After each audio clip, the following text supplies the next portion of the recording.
So, today we are going to be doing Phaedo, which is one of the works by Plato chronicling sort of a real life phenomenon of Plato or of Socrates, rather than one of the ones that might be a bit more fictionalized. Um, as we've discussed in the past, a lot of it tends to come down to the ones that seem to be more based on Plato's direct philosophy are likely to be a bit more fictionalized, uh, whereas some of his earlier works that are more Socrates tend to be more factual. That being said, I don't know how much of the case that is for Phaedo. I know that it takes place after the trial, which we just finished reading Apology previously. We ended up skipping over a couple of the texts in that series because we wanted to do metaphysics, and Phaedo is a metaphysical work, whereas I don't know how much metaphysics are in like Crito or Meno. So let's go ahead and get started with the persons of the dialogue are Phaedo. Just general question. Yes. So, you're talking about metaphysics. What are the things that were you doing before, and what's like the difference? So Apology, more than anything, was kind of just general rhetoric, I would say, and argumentation. We can actually pull up some of the notes we had.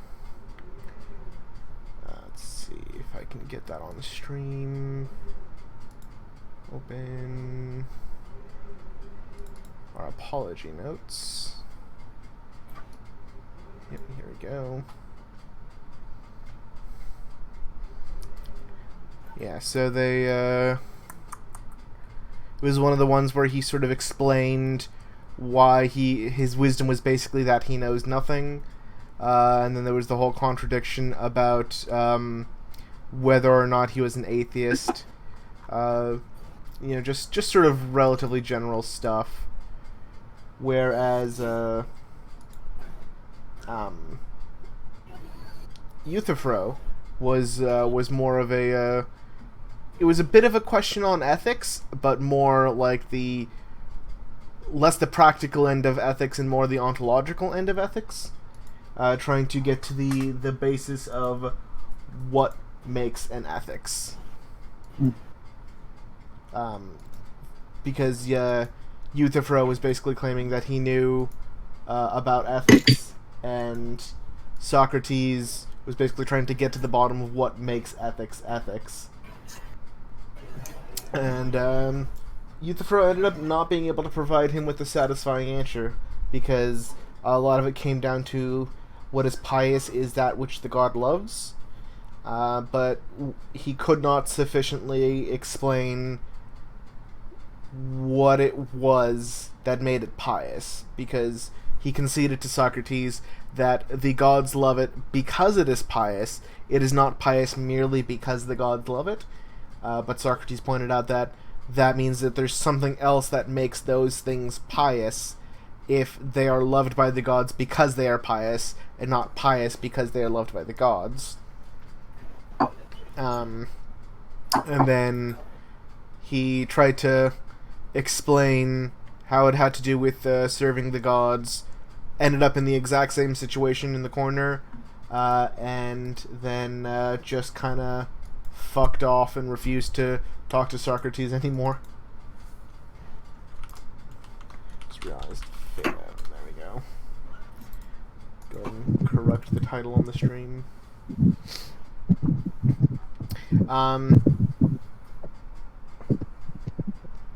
Yeah, so Euthyphro, one could argue, was a mix of linguistic philosophy, like trying to understand how one defines things, as well as like an ethically ontological one. Now it's right time. Like what is the ontology behind ethics?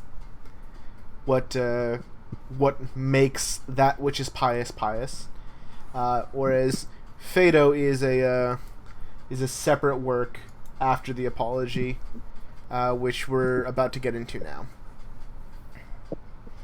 All right. Any other questions before we start?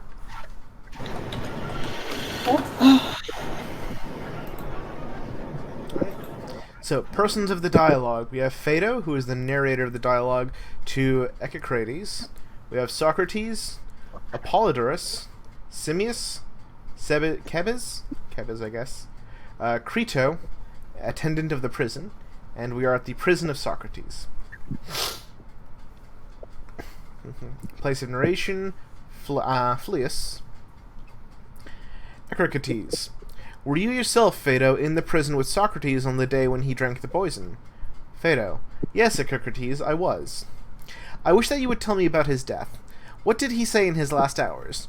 We were informed that he died by taking poison, but no one knew anything more. For no Phliasian ever goes to Athens now, and a long time has elapsed since any Athenian found his way to Phlius, and therefore we had no clear account. Did you not hear of the proceedings of the trial? Yes, someone told us about the trial, and we could not understand why, having been condemned, he was put to death, as appeared not at the time, but long afterwards. What was the reason of this?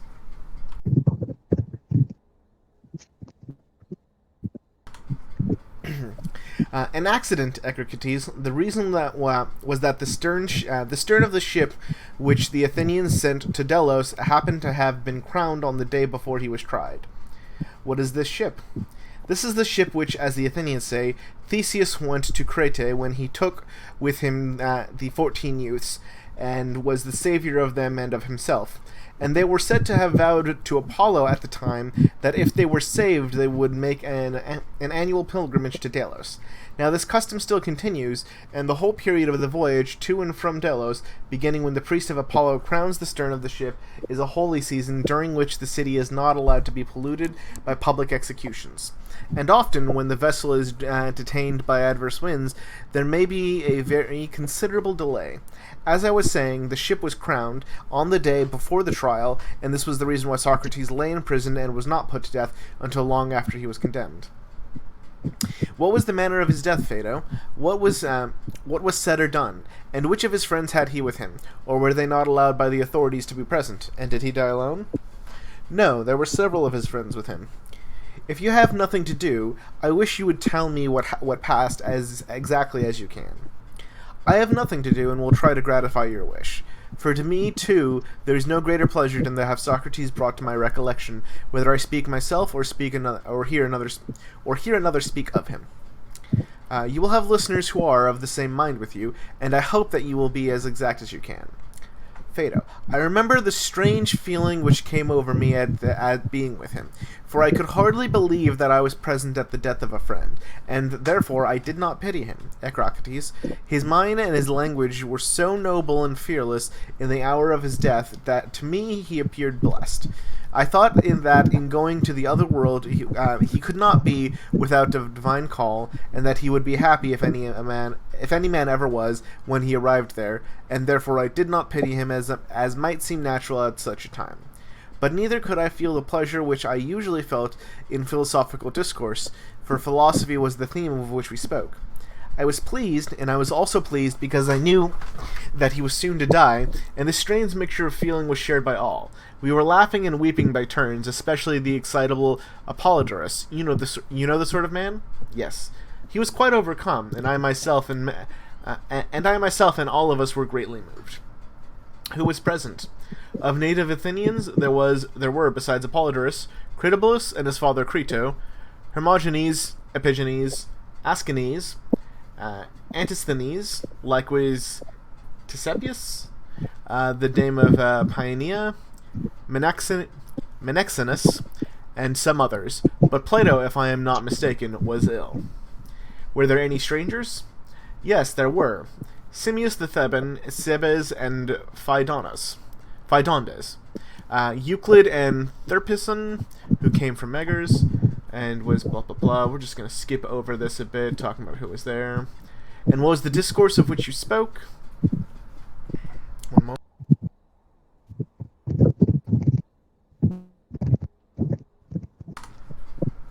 Sorry.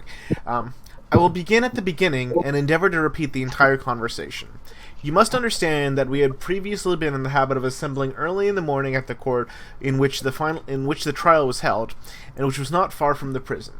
There we remained talking with one another until the opening of the prison doors, for they were not opened very early, and then went in and generally passed the day with Socrates. On the last morning, the meeting was earlier than usual.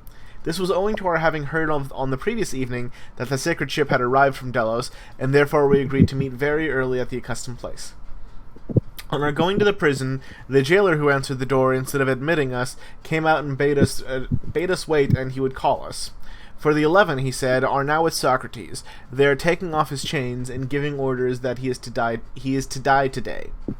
He soon returned and said that we might come in. On entering, we found Socrates just released from chains, and Xanthippe, who you may know sitting by him, and holding his child in her arms. When she saw us, she uttered a cry and said, as women will, "O Socrates, this is the last time that either of you will converse with your friends. This is the last time that either of you will converse with your friends, or they with you." Socrates turned to Crito and said, "Crito, let someone take her home." Some of Crito's people accordingly led her away, crying out and beating herself. And when she was gone, Socrates, sitting up on the couch, began to bend and rub his leg, saying as he rubbed, "How singular is the thing called pleasure, and how curiously related to pain, which might be thought to be the opposite of it, for they never come to a man together, and yet he who pursues either of them is generally compelled to take the other. They are two, and yet they grow together out of one head or stem. And I cannot help thinking that if Aesop had noticed them, he would have made a fable about God trying to reconcile their strife, and when he could not, he fastened their heads together, and this is the reason why when one comes, the other follows, as I find my own case pleasure following after the pain in my leg, which was caused by the chain."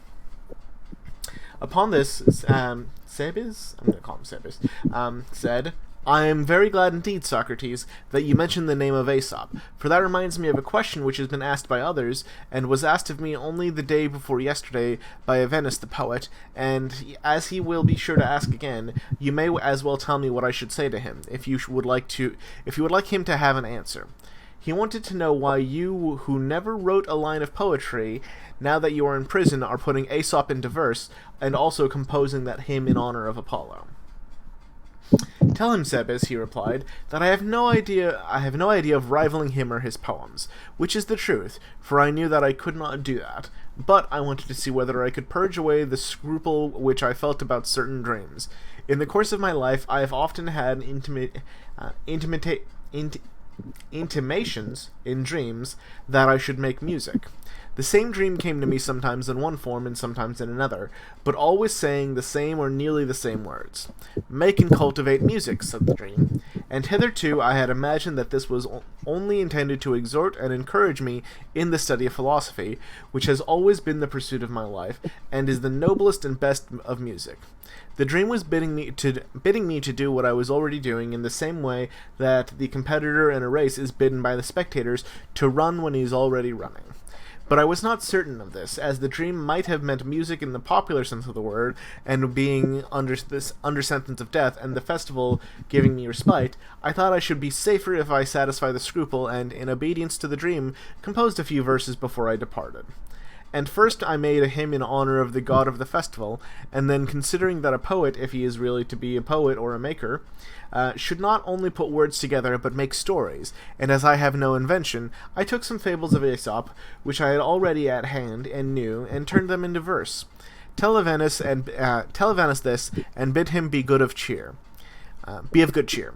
That I would have him come after me if he be a wise man, and not tarry, and that today I am likely to be going, for Athenians say that I must." Simmias said, "What a message for such a man! Having been a frequent companion of his, I should say that, as far as I know him, he will never take your advice unless he is obliged." "Why," said Socrates, "is not Evenus a philosopher?" "I think that he is," said Simmias. "Then he, or any man who has the spirit of philosophy, will be willing to die, though he will not take his own life, for that is held not to be right." Here he changed his position and put his legs off the couch onto the ground, and during the rest of the conversation he remained sitting. "Why do you say," inquired Sebes, "that a man ought not take his own life, but that a philosopher will be ready to follow the dying?" or inquired Cebes. Socrates replied, "And have you, Cebes and Simmias, who are acquainted with Philolaus, never heard him speak of this?" "I never understood him, Socrates. My words too are only an echo, but I am very willing to say what I have heard, and indeed, as I am going to another place, I ought to be thinking and talking of the nature of the pilgrimage which I am about to make. What can I do better in the interval between this and the setting of the sun?" "Then tell me, Socrates, why is suicide held not to be right? As I have certainly heard of Philolaus affirm when he was staying with us up at Thebes, and there are others who say the same, although none of them has ever made me understand him." "But do your best," replied Socrates, "and the day may come when you will understand. I suppose that you wonder why, as most things which are evil may be accidentally good, this is to be the only exception, for may not death too be better than life in some cases? And why, when a man is better dead, he is not permitted to be his own benefactor, but must wait for the hand of another?" "By Jupiter! Yes, indeed," said Cebes, laughing, and speaking in his native Doric. "I admit the appearance of inconsistency," replied Socrates, "but there may not be any real inconsistencies after all in this. There is a doctrine uttered in secret that man is a prisoner who has no right to open the door of his prison and run away. This is a great mystery which I do not quite understand. Yet I too believe that the gods are our guardians, and that we are a possession of theirs. Do you not agree?" "Yes, I agree to that," said Cebes. "And if one of your own possessions, an ox or an ass, for example, took the liberty of putting himself out of the way when you had given no intimation of your wish that he should die, would you not be angry with him, and would you not punish him if you could?" "Certainly," replied Cebes. Then there may be reason in saying that a man should wait and not take his own life until God summons him, as he is now summoning me." "Yes, Socrates," said Cebes, "there is surely reason in that. And yet how can you reconcile this seemingly true belief that God is our guardian and we his possessions, with that willingness to die which we are attributing to the philosopher? That the wisest of men should be willing to leave this service in which they are ruled by the gods, who are the best of rulers, is not reasonable, for surely no wise man thinks that when set at liberty he can take better care of himself than the gods take care of him. A fool may perhaps think this. He may argue that he had better run away from his master, not considering that his duty is to remain to the end, and not run away from the good, and that there is no sense in his running away. But the wise man will want to ever be with him who is better than himself. Now this, Socrates, is the reverse of what was just said now, for upon this view the wise man should sorrow, and the fool should rejoice at the passing of life." The earnestness of Cebes seemed to please Socrates. Here, said he, turning to us, "is a man who is always inquiring, and is not to be convinced all in a moment, nor by every argument. And in this case," added Simmias, his objection does appear to me to have some force. For what can be the meaning of a truly wise man wanting to fly away, and lightly leave a master who is better than himself? And I rather imagine that Cebes is referring to you. He thinks that you are too ready to leave us, and too ready to leave the gods who, as you acknowledge, are our good rulers." "Yes," replied Socrates, "there is reason in that. And this indictment you think that I ought to answer as if it were in court?" "That is what we should like," said Simmias. "Then I must try to make a better impression upon you than I did when defending myself before the judges. For I am quite ready to acknowledge, Simmias and Cebes, that I ought to be grieved at death, if I were not persuaded that I am going to other gods who are wise and good. Of this I am certain, as I can be of anything of the sort, and to men departed, though I am not so certain of this, who are better than those whom I leave behind, and therefore I do not grieve as I might have done. For I have good hope that there is yet something remaining for the dead, and, as have been said of old, some far better thing for the good than for the evil." "But do you mean to take away your thoughts with you, Socrates?" said Simmias. "Will you not communicate with us? The benefit is one in which we too may hope to share. Moreover, if you succeed in convincing us, that will be an answer to the charge against yourself." "I will do my best," replied Socrates, but you must first let me hear what Crito wants. He was going to say something to me." "Only this, Socrates," replied Crito, The attendant who is to give you the poison has been telling me that you are not to talk much, and he wants me to let you know this, for that by talking heat is increased, and this interferes with the action of the poison. Those who excite themselves are sometimes obliged to drink the poison 2 or 3 times. Then, Socrates said, let him mind his business and be prepared to give the poison 2 or 3 times if necessary. That is all. I was almost certain that you would say that, replied Crito, but I was obliged to satisfy him. Never mind him, he said. And now I will make answer to you, O my judges, and show that he who has lived as a true philosopher has reason to be of good cheer when he is about to die, and that after death he may hope to receive the greatest good in the other world. And how this may be, Simmias and Cebes, I will endeavor to explain. For I deem that the true disciple of philosophy is likely to be misunderstood by other men.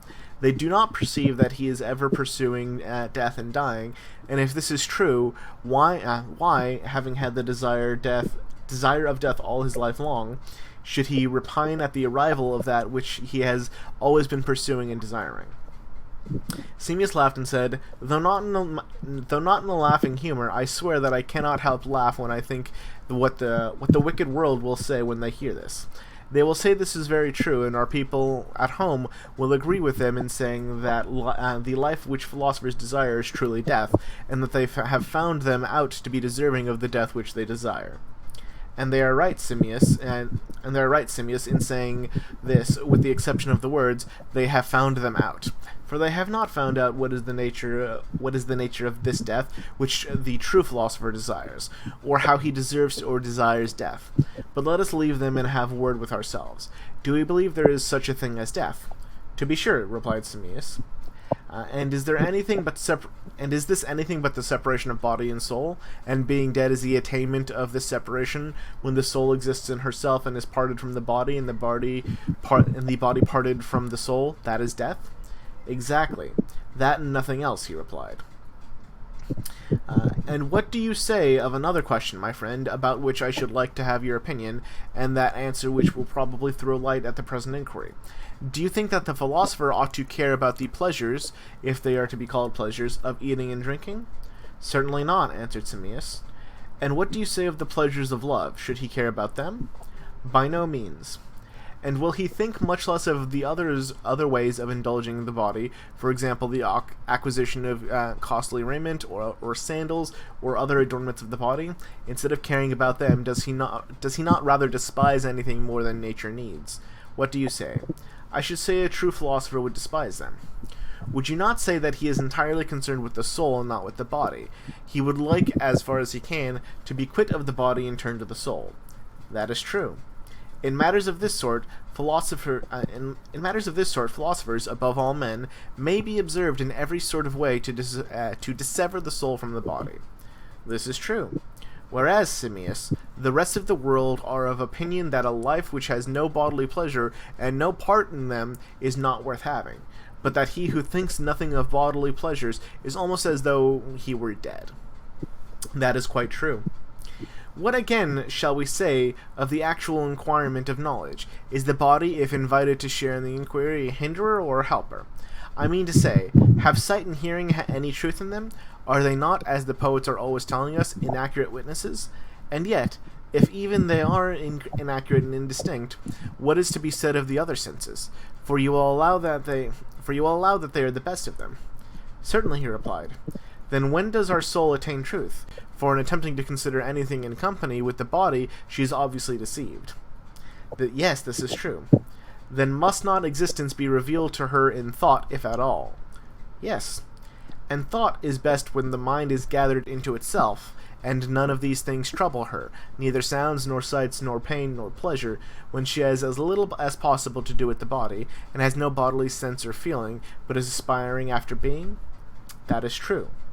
And in this the philosopher dishonors the body. His soul runs away from the body and desires to be alone and by herself. This is true. Well, but there is another thing, Simmias. Is there, or is there not, an absolute justice? Assuredly there is. And an absolute beauty, an absolute good? Of course.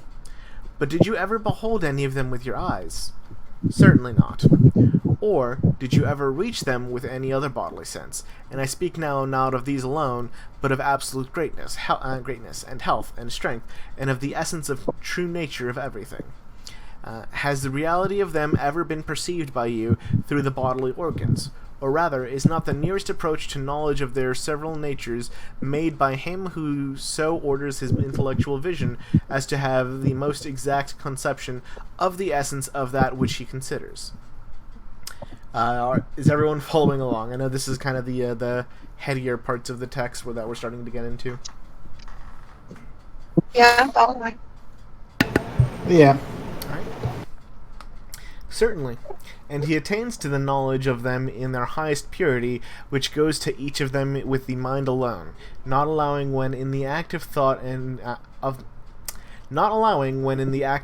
the intrusion or introduction of sight or any other sense in the company of reason, but with the very light of the mind in her clearness penetrates into the very fight of truth in each. He has got rid, as far as he can, of eyes and ears in the whole body, which he conceives of only as a disturbing element, hindering the soul from the acquisition of knowledge when in the company with her. Is not this the sort of man who, if ever, is likely to attain knowledge of existence? There is admirable truth in that, Socrates, replied Simmias. And when they all consider this, must not true philosophers make a reflection, of which they will speak to one another in such words as these? We have found, they will say, a path of speculation, which seems to bring us and the argument to the conclusion that while we are in the body, and while the soul is mingled with this mass of evil, our desires will not be satisfied, and our desire is of truth. For the body is a source of endless trouble to us by reason of the mere requirement of food, and also is liable to diseases which overtake and impede us in the search after truth, and by filling us so full of loves and lusts and fears, and fancies and idols and every sort of folly, prevents our ever having, as people say, so much as a thought. For whence come wars and fighting and factions? Whence but from the body and lusts of the body? For wars are occasioned... Give me a second.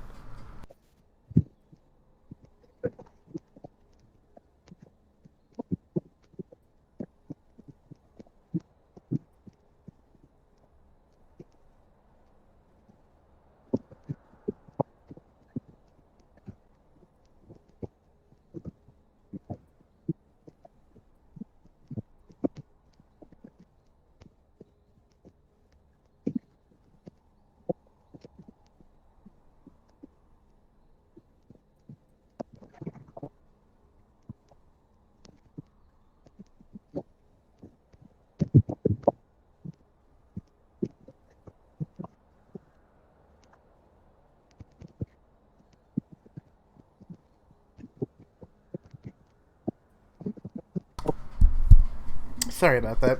Allergies. Now, where were you?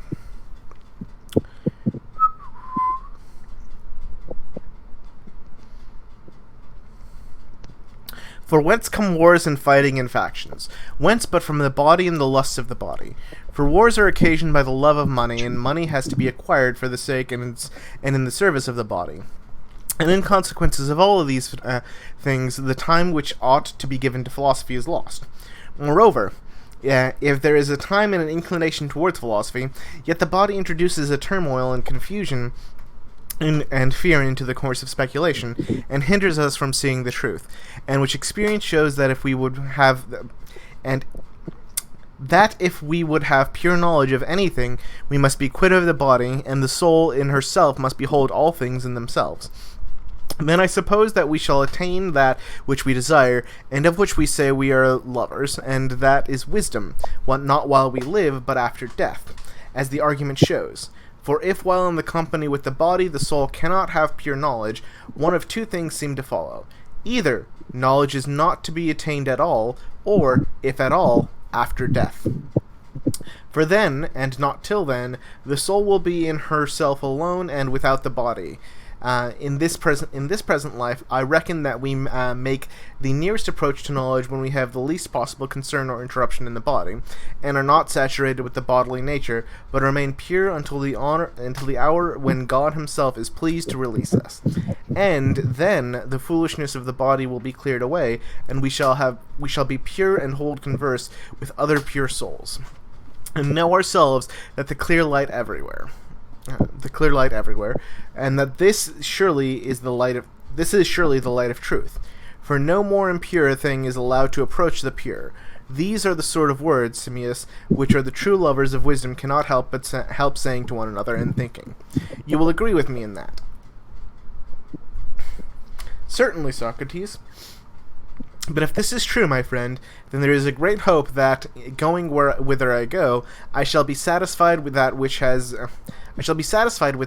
been the chief concern of you and me in our past lives. And now that the hour of departure is appointed to me, this is the hope with which I depart, and not I only, but every man who believes that he has his mind purified. Certainly, replied Simmias. And what is purification but the separation of the soul from the body, as I was saying before? The habit of the soul gathering and collecting herself into herself out of all of the course of the body, the dwelling in her place alone, is in another life. So also in this, as far as she can, the release of the soul from the chains of the body. Very true, he said. And what is that which is termed death, but this very separation and release of the soul from the body? To be sure. And the true philosophers, and they only, study and are eager to release the soul. Is not the separation and release of the soul from the body their especial study? This is true. And as I was saying at first, there would be a ridiculous contradiction in men studying to live as nearly as they can in this state of death, and yet repining when death comes. Certainly. Then, Simmias, as true philosophers are ever studying death, to them, of all men, death is the least terrible. Look at the matter in this way. How inconsistent of them to have been always enemies of the body, and wanting to have the soul alone, and then when this is granted to them, to be trembling and repining, instead of rejoicing at their departing to that place where, when they arrive, they hope to gain that which in life they loved, and this was wisdom. And at the same time, to be rid of the company of their enemy. Many a man has been willing to go to the world below in hope of seeing their earthly love or wife or son and conversing with them. And will he who is a true lover of wisdom and is persuaded in like manner that is only in the world below he can worthily enjoy her, still repine at death? Will he not depart with joy? Surely he will, my friend, and if he be a true philosopher. For he will have a firm conviction that will there only and nowhere else he can find wisdom in her purity. And if this be true, he would be very absurd, as I was saying, if he were to fear death. He would, indeed, replied Simmias. And when you see a man who is repining at the approach of death, is his reluctance a sufficient proof that he is not a lover of wisdom, but a lover of the body, and probably at the same time a lover of either money or power or both? This is very true, he replied. There is a virtue, Simmias, which I named courage. Is not that a special attribute of the philosopher? Certainly. Again, there is a temperance. Is not the calm, control, and disdain of the passions, which even the many call temperance, a quality belonging only to those who despise the body and live in philosophy? That is not to be denied. For the courage and temperance of other men, if you will consider them, are really a contradiction. How is that, Socrates? Well, he said, you are aware that death is regarded by men in general as a great evil. That is true, he said. And do not courageous men endure death because they are afraid of yet greater evils? That is true. Then all but the philosophers are courageous only from fear, and because they are afraid, and yet that a man should be courageous from fear, and because he is a coward, is surely a strange thing. Hold on, let me read that again. Then all but the philosophers are courageous only from fear, and because they are afraid. And yet a man should be courageous from fear, and because he is a coward, is surely a strange thing. Anyone want to try unpacking that? What are you trying to say here? Sorry, I was a bit distracted there. What do you say again? Repeat. All right, let me scroll up a bit. Essentially, kind of like you're supposed to be empowered to fear death, but or else you like die. Like if you die, then you die. You're cutting in and out a bit, Liz. I said in in regards to like soldiers, you're brave to die in battle, but you're a fool if you also crave death at the same time. Because it's hard to put into words. But do you get what I'm putting at? Let's rewind a bit and try and go through this a bit more slowly.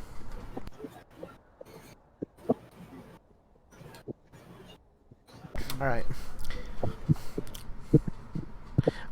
When you see a man who is repining the approach of death, is not his reluctance a sufficient proof that he is not a lover of wisdom, but a lover of the body, and probably at the same time a lover of either power or money or both? Alright, that makes sense, right? Like, we understand Socrates' reasoning for why, if one is a lover of wisdom, one must not fear death. Alright, so assuming that we have that understanding,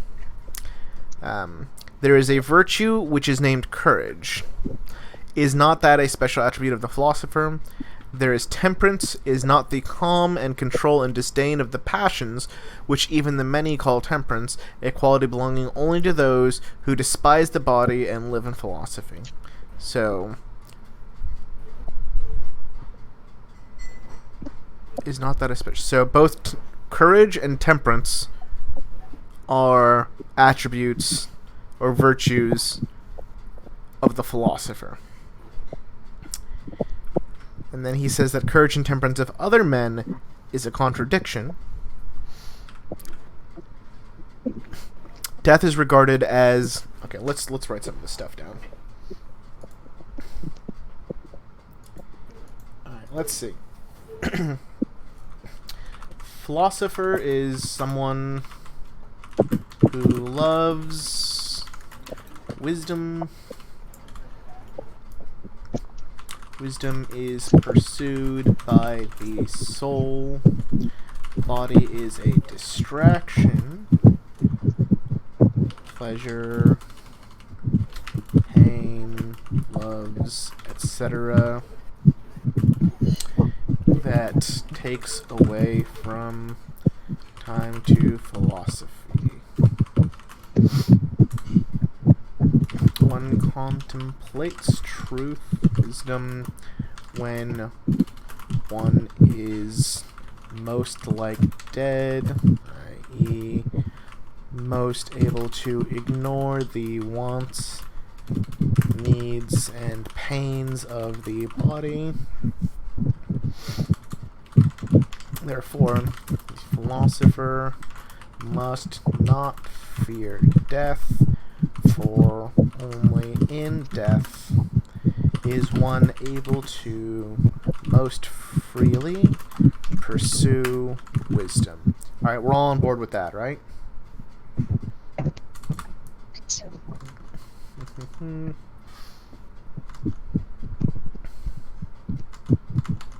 Alright. Men, who are we're just going to refer to as general other men that are not philosophers.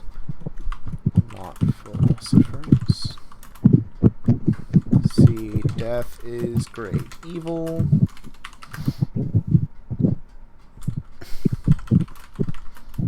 It's evil means they love the body, its pleasures more than the soul and wisdom. We're all on board with that. Alright. Let's turn back to the text real quick.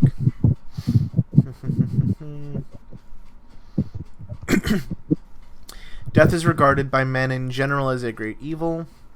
Courageous men endure death because they are afraid of yet greater evils.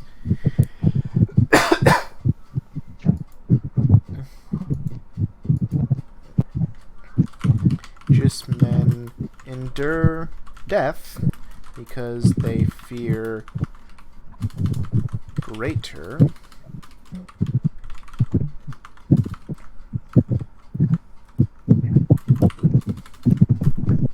evils and death.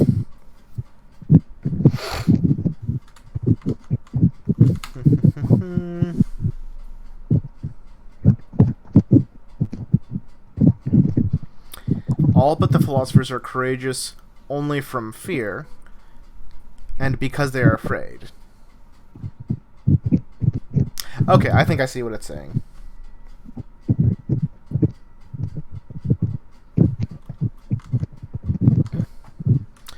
Men are only courageous because they fear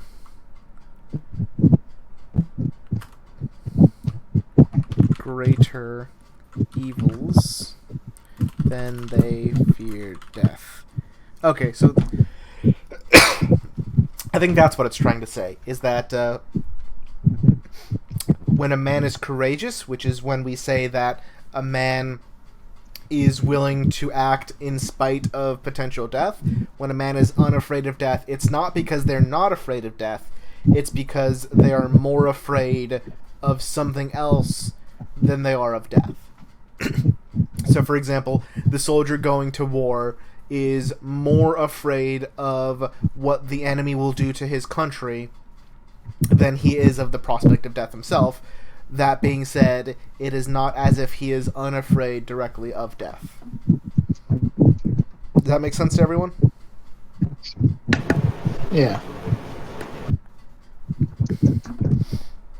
So let's see what he says about the philosopher here. And yet that a man should be courageous from fear, and because he is a coward, is surely a strange thing. Yeah, okay, so that makes sense. It's strange to say that normal men who fear death are courageous because they are only courageous because they're more afraid of one thing than another thing.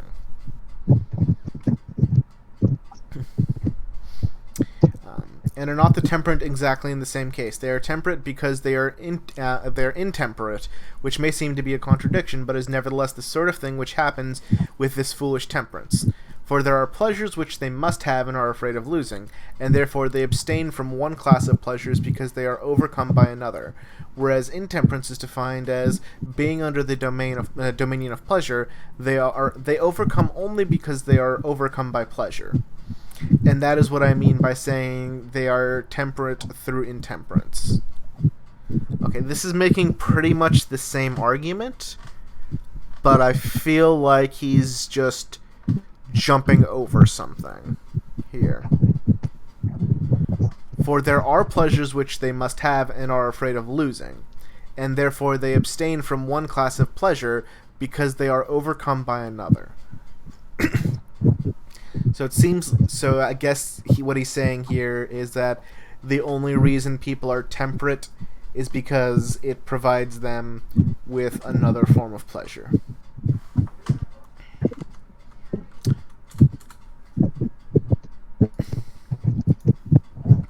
Similarly, men are only temperate because it provides them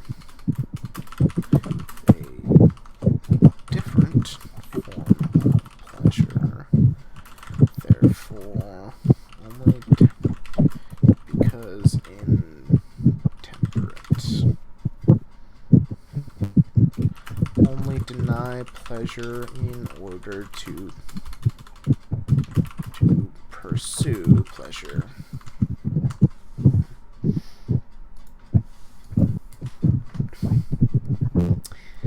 Alright.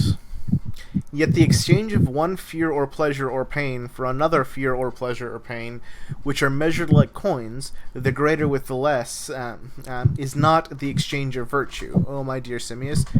Oh, my dear Simmias, is there not one true coin for which all things ought to exchange? And that is wisdom, and only exchange for this, and in the company with this is anything truly bought or sold, whether courage or temperance or justice. And is not all true virtue in the companion of wisdom? Is not all true virtue the companion of wisdom? no matter what fears or pleasures or other similar goods or evils may or may not attend her. But virtue, which is made up of these goods, when they are severed from wisdom and exchanged with one another, is a shadow of virtue only, nor is there any freedom or health or truth in her.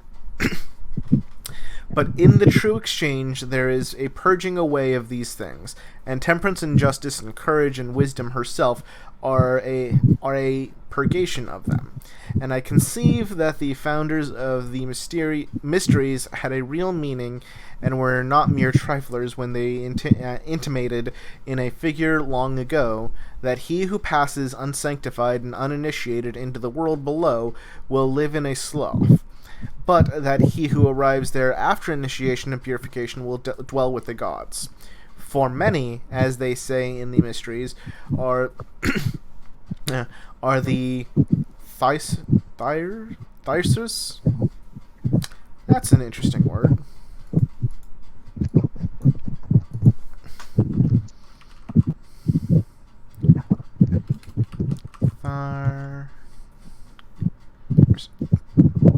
Thyrsus.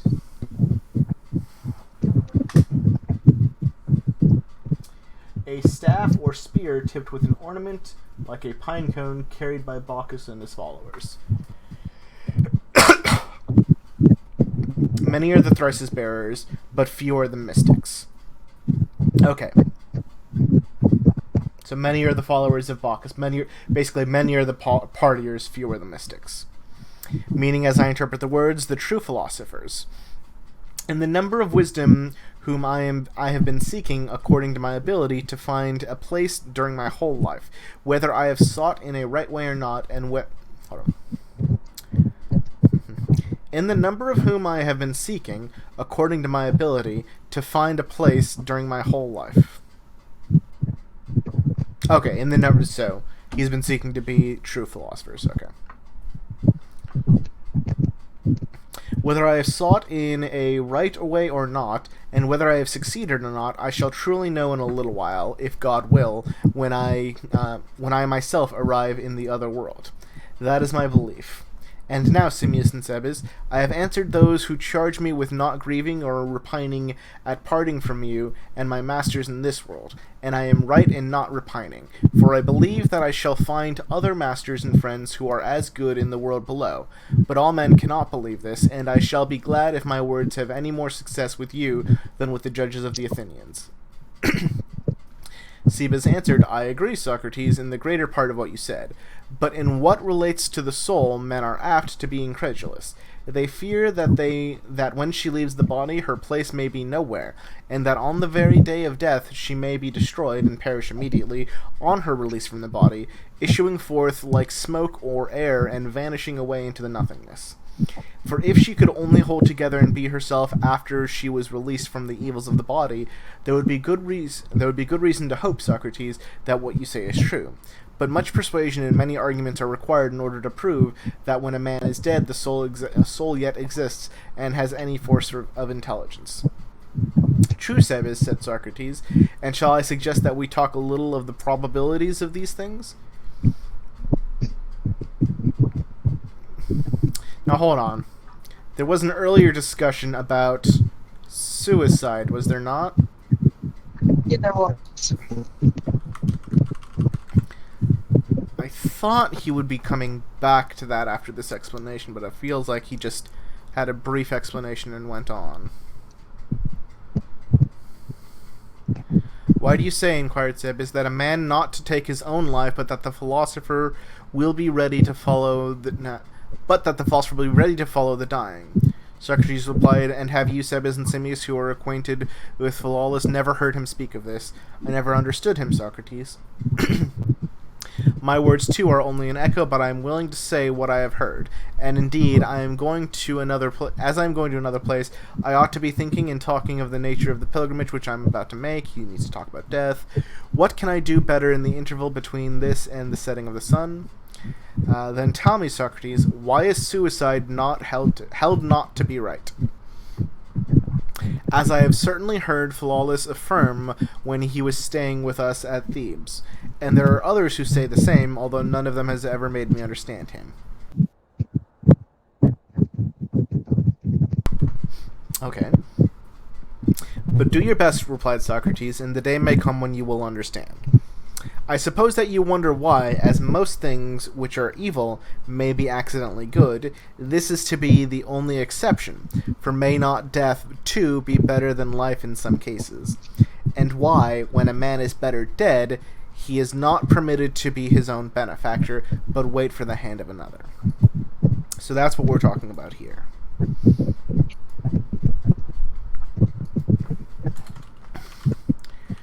Suicide. Death is good, but suicide is bad.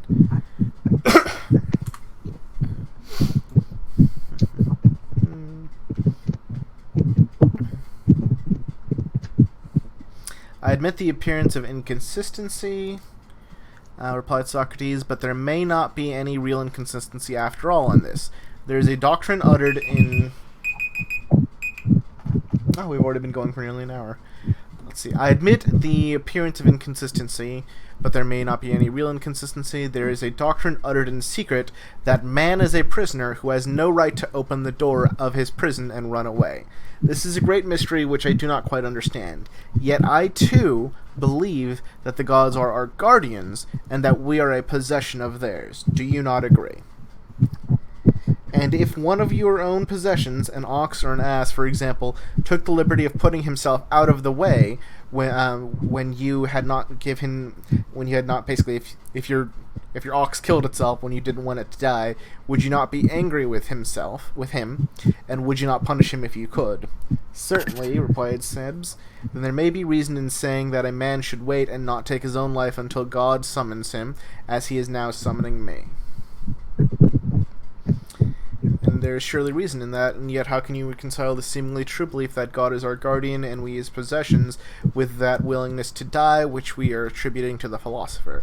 That the wisest of men should be willing to leave this service in which they are ruled by the gods, who are the best of rulers, is not reasonable, for surely no man thinks that when set at liberty he can take better care of himself than the gods of him. A fool may perhaps think this. He may argue that he had better run away from his master, not considering that his duty is to remain to the end and not to run away from the good, and that there is no sense in running away. But the wise man will want to ever be with him who is better than himself. Now this, Socrates, is the reverse of what was just said now. For upon this view, the wise man should sorrow and the fool should rejoice at the passing out of life. So that makes sense, because what Socrates is saying is that the fool clings to life and the wise man does not fear death. But in this case, he's saying the wise man would want to stay with his master, who is better than him and can take better care of him than he can of himself, and the fool would be the one that wants to run away, which seems to be the opposite. His objection does appear to me to have some force. What can be the meaning of a truly wise man wanting to fly away and lightly leave a master who is better than himself? And I rather imagine that Sebs is referring to you. He thinks that you are too ready to leave us and too ready to leave the gods, who, as you acknowledge, are our good rulers. In this indictment...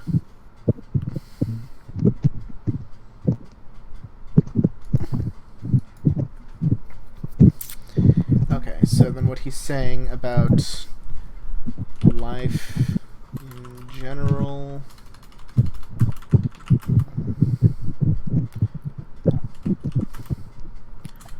Gods are better than humans.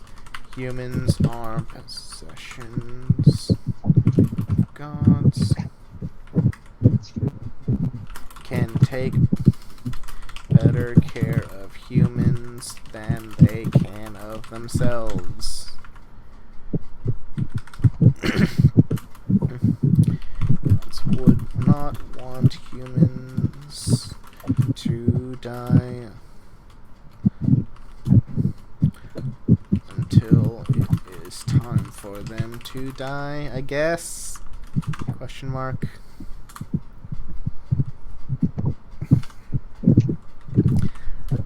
Thus, even if we think that Death is better.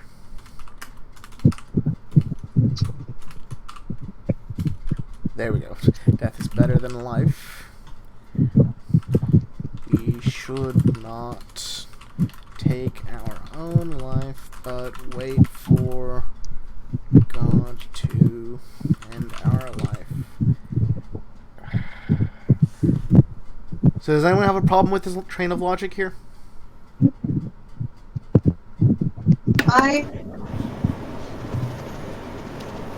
On personal opinion, or basically like the text, is this correct? His logic. Do you have an issue with this train of logic?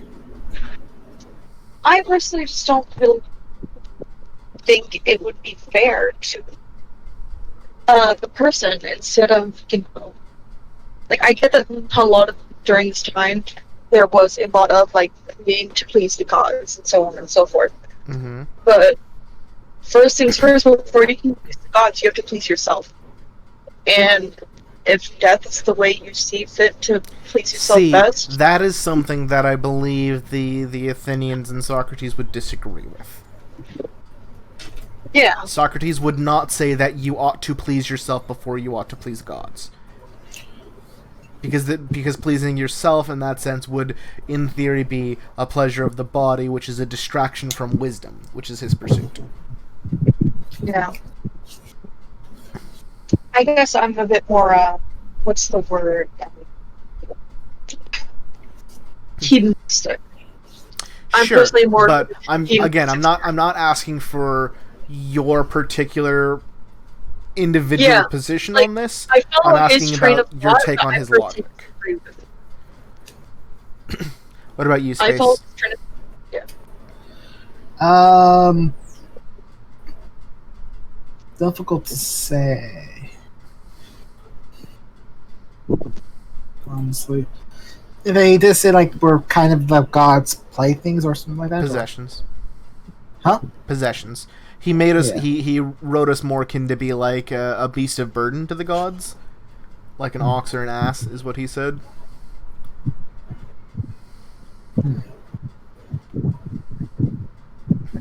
I mean, given that time, probably. I feel like doing it. They're not particularly wrong, but hey, that kind of hurts. Well, I mean, so Space. What did you think of his as we went on later? What did you think of his discourse on why death is not to be feared by the philosopher?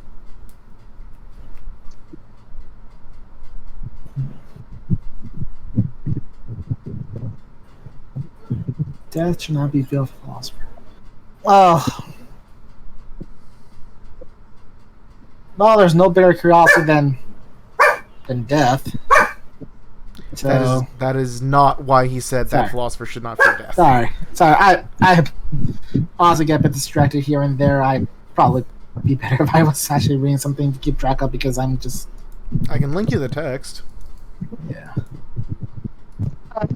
Basically, why philosophers shouldn't fear death is because it's for wisdom, and philosophers always seek to gain more wisdom. Yeah, so the philosopher is literally the word means lover of wisdom. Like philos is love, Sophie is wisdom. Sophis is wisdom. Literally lover of wisdom. So being that the philosopher is the lover and therefore pursuer of wisdom, the philosopher understands that there is an ultimate justice, there is an ultimate good, there is an ultimate beauty, but these are all things that you've never seen in life. We know that, through our thoughts we can understand that they exist and what they might be. Like if we, some of his other texts, like Symposium, they talk about the forms of love. Other times they talk about beauty, they talk about different virtues. And kind of like back if we go to Euthyphro, right? Remember, he was trying to understand what the essence of piety was. He wanted to know what was the thing that made that which is pious actually that which is pious. That Euthyphro was not able to answer for him, right? Do we remember that? So as a philosopher, his pursuit was the understanding of what specifically makes them pious. And that's not something that you can discover by looking about in the world. You cannot flip over a rock and just be like, oh, that's the thing that makes them pious. It was under this rock the entire time.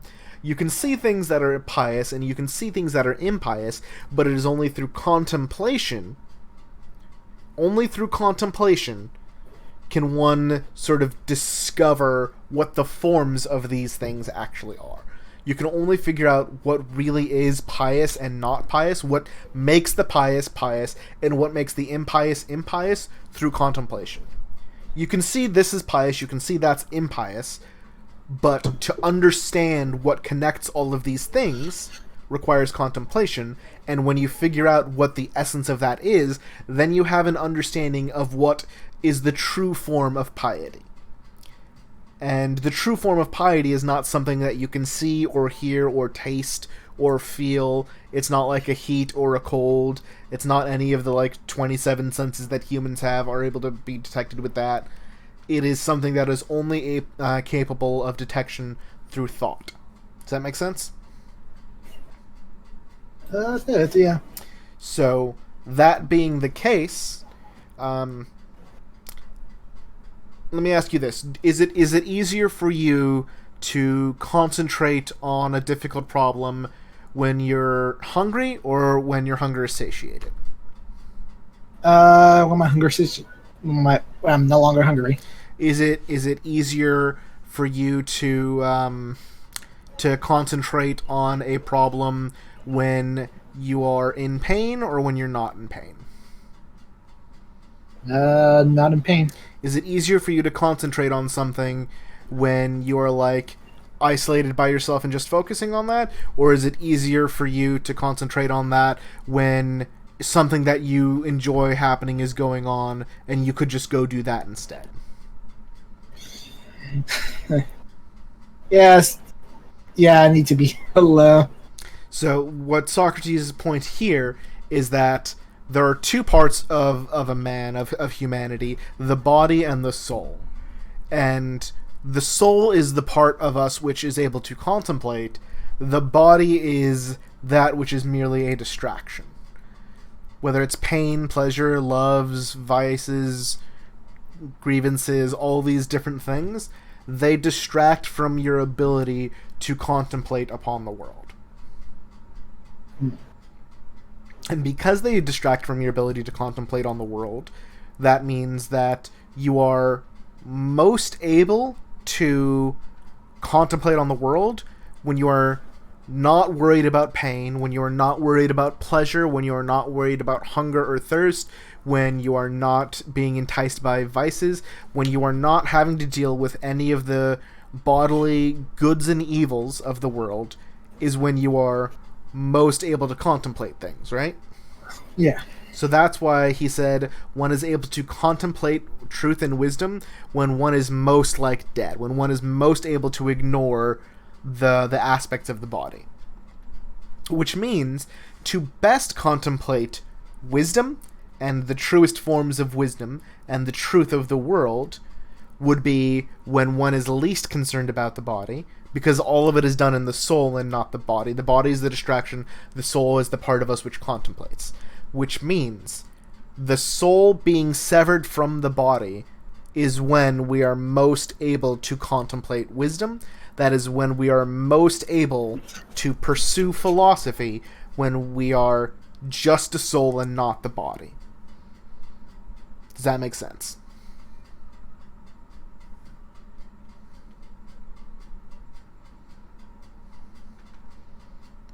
You there? Yeah, sorry. I had to talk to my landlord. So, we are most able to contemplate philosophy when we do not have bodily concerns. We have the fewest bodily concerns when the soul is severed from the body. When we are just the soul and do not have the distractions of the body, we are most able to contemplate philosophy and contemplate stuff like truth and wisdom. Does that make sense? Yeah. Well, from their point. Therefore, the philosopher, the lover of wisdom, must not fear death, because in death when the soul is separated from the body, is when they are able to pursue wisdom, is when they are able to achieve wisdom. So the thing that which they most love is only capable of obtaining in death. And if one fears death, one cannot be said to be a true philosopher, because that means that there is something in life, some bodily aspect, that one is more attached to than wisdom and truth. Because that's the only thing that the body provides is worldly connections. It does not bring to you wisdom and truth. Therefore, the philosopher must not fear death. Do we follow along with that? Yeah. So that being said, one of the things they discussed was whether or not a man should commit suicide. And he said that suicide is still wrong. You should not take your own life. You should wait for your death to come by the hand of another.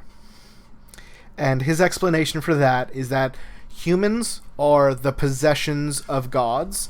Gods are the greatest masters and are better able to tend to humans than humans are able to tend to themselves.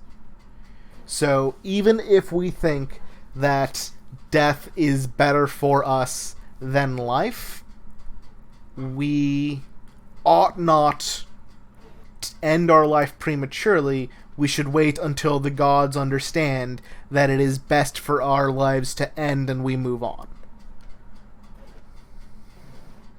And he was saying, if you were to end your life before the gods decided to, before your time, essentially, it was kind of an example that he would sort of use is if you're raising a cow to slaughter, right? If you're trying to get it, big and hefty, you're going to feed it until it's, in its prime, and then you're going to slaughter it and take its meat.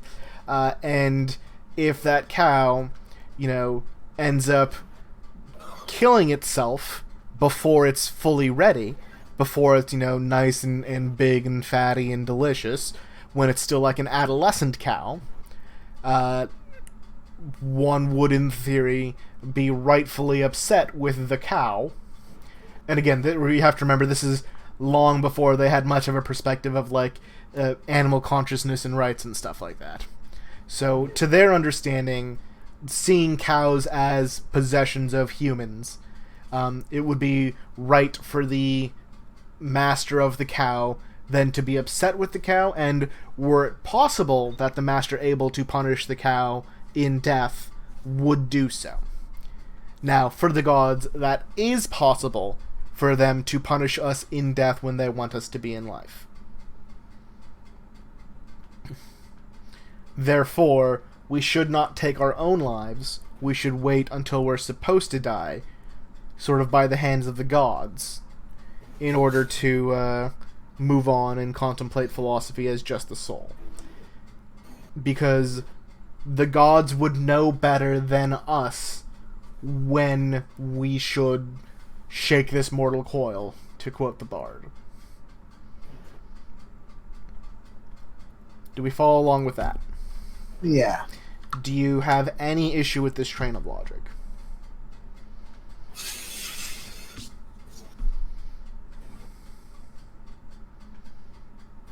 I'm actually trying to think. I think the problem is that I'm just thinking of stuff right now. I'm just trying to separate that. That's like a different time. Mm-hmm.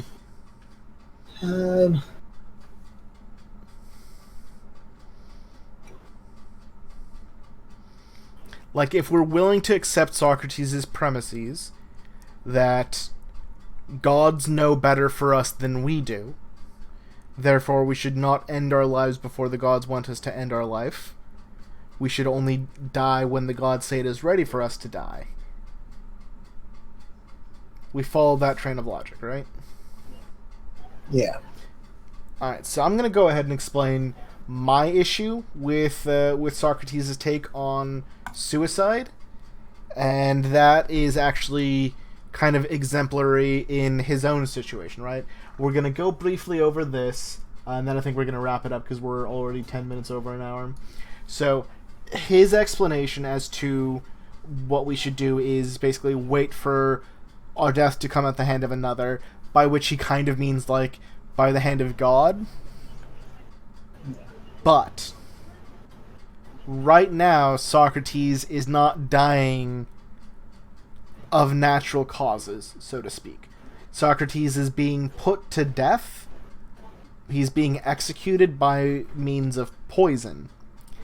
And he is willing to accept his execution as the work of gods. Now, I think that basically, you cannot accept both that Socrates' death here is good and suicide is bad.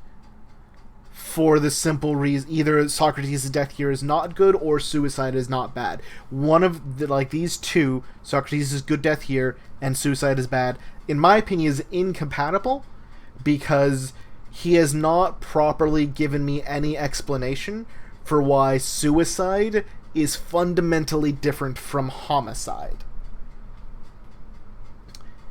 That is to say, why is it that killing yourself is fundamentally taking yourself before it is your time, is ending your life before the gods want you to end your life, but letting someone else kill you is following the gods' wishes? That to me is an inconsistency. Because if the gods are able to act through others, and able to be like, okay, so you're going to be attacked by this guy in an alley, and he's going to stab you to death, and that's going to be your time to go, then why is it not similarly possible that for the gods to basically be like, okay, now it is your time to go, figure it out, so you drink your own hemlock. You get hemlock, you drink it, you take your own life. Why is one necessarily feasible and one is necessarily not feasible? If death by your own hand is artificial, then all I can really consider then is death by the hand of man is artificial. I don't see why death by your own hand is artificial, but death by the hand of a random stranger is the work of gods. Either we go through the concept that there is free will and sort of a soft determinism only of nature. Like, nature is deterministic, but humanity is not. If we go with that, then one must basically fight to stay alive as long as possible. One should protest, not necessarily fear, but avoid and protest death, because if they were meant to die, they would have just died. They would have been killed, they would have grown old, they would have gotten some disease, they would have been struck on high by Zeus by a lightning bolt, they would have been stampeded by cows. But any sort of homicide, any form of death by a being of free will cannot be an act of God. Or you go hard determinism, which means if we say that Athens putting Socrates to death is not a free act of will by the Athenians, but an act of God, there's no reason for me to accept that, but then not also accept that my choice to drink hemlock when I'm 32 and just kill myself is not also an act of the gods. He's basically trying to make a natural artificial distinction, but he's putting the natural artificial distinction in my opinion, the wrong place. Like, if you want to say that not all death is good, like suicide is bad, but that means that suicide is bad because it's death before your time. So why is suicide necessarily death before your time, but being executed by Athens not? You guys kind of have a fair bit. So let's go ahead and jot some of those notes down, and we'll go ahead and call it for the day. Question on determinism. Taking your own life is bad because above reasons. Gods know best. Gods have planned for your life and therefore death. Wait until gods say it's time for you to die. AKA, don't commit suicide.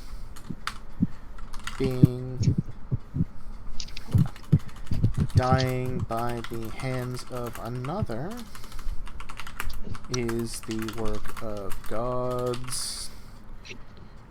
Therefore, when death confronts you, do not fear or fight death. Socrates is being executed and is unafraid because it's his time to die.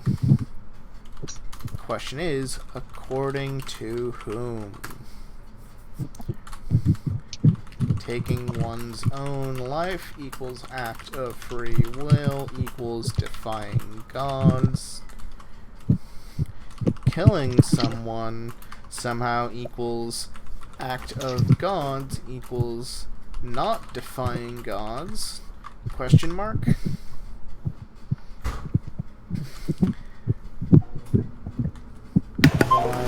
I'm sorry, phone call.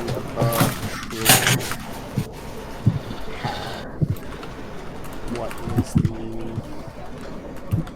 distinction here? Either Athens' execution of Socrates is an act of God, their will, and therefore Socrates' death is good, or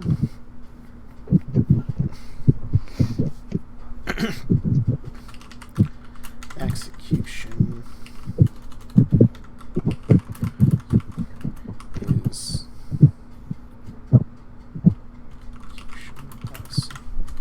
It's not gonna lie. Going from that logic, wouldn't killing yourself be argued with oh well of the god? that's my point, right? Yeah. Socrates said that suicide is wrong, but I take issue with the idea that suicide is wrong, but dying by the hands of man is not, because suicide is fundamentally dying by the hands of man.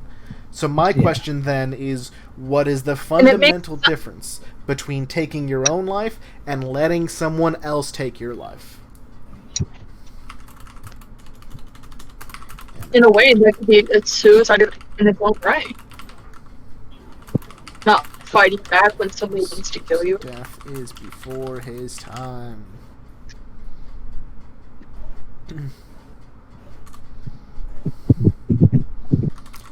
Argues the former, but Soc deciding to die is an act of free will, not God's will, and therefore suicide